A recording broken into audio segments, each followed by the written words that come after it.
जोधपुर जंगल में सभी पक्षी बड़े प्यार से रहते थे। सभी एक दूसरे के बहुत काम आते थे। जोधपुर पे एक तोता राजा राज करता था। वह सभी पक्षियों का चहेता था। चलो, घर तो पक्का हो गया, अब भोजन भी इकट्ठा हो जाए बस। चलो भाई, अब मेरा सारा काम हो गया। इस तरह सभी पक्षी अपने अपने कामों में जुटे हुए थे। उस जंगल में एक कौवा परिवार भी रहता था। कौवा पूरा दिन कौवी से झगड़ता रहता, क्योंकि वह बहुत ज़्यादा नशा करता था। अरे तुम सारा दिन बिन वजह क्यों झगड़ा करते रहते हो?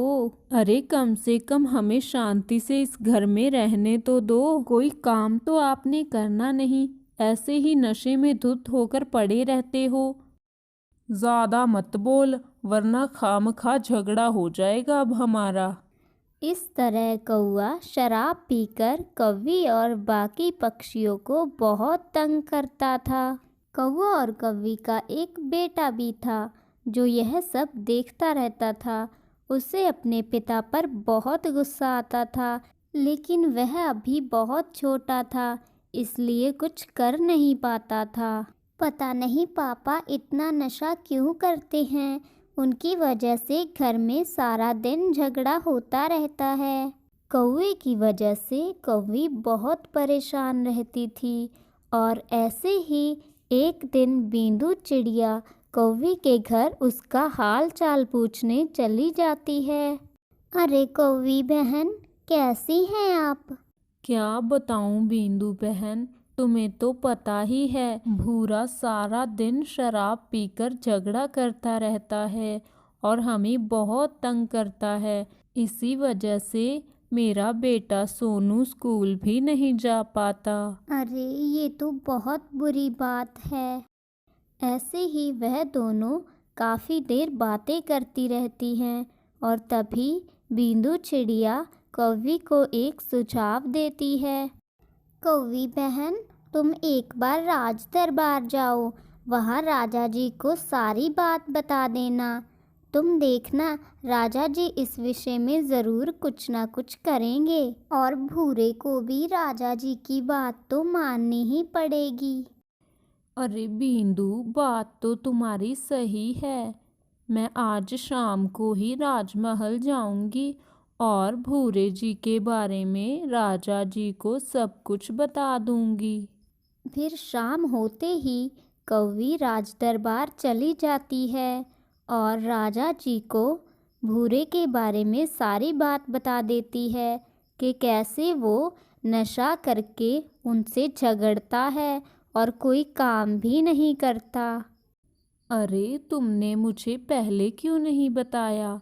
अगर आप पहले यहाँ आते तो ये प्रॉब्लम तो हम कब की सॉल्व कर देते।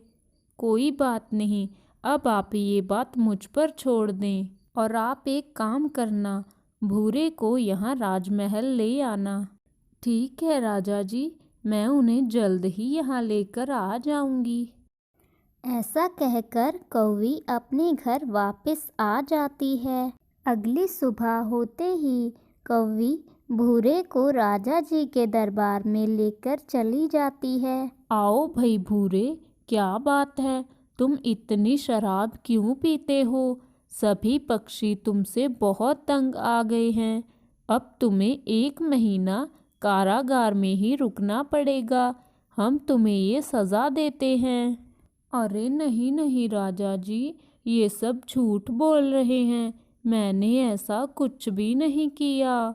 भूरा राजा जी के सामने बहुत गिड़गिड़ाता है, लेकिन राजा जी उसकी बात नहीं मानते और फिर राजा जी के सिपाही भूरे को पकड़कर कारागार में डाल देते हैं।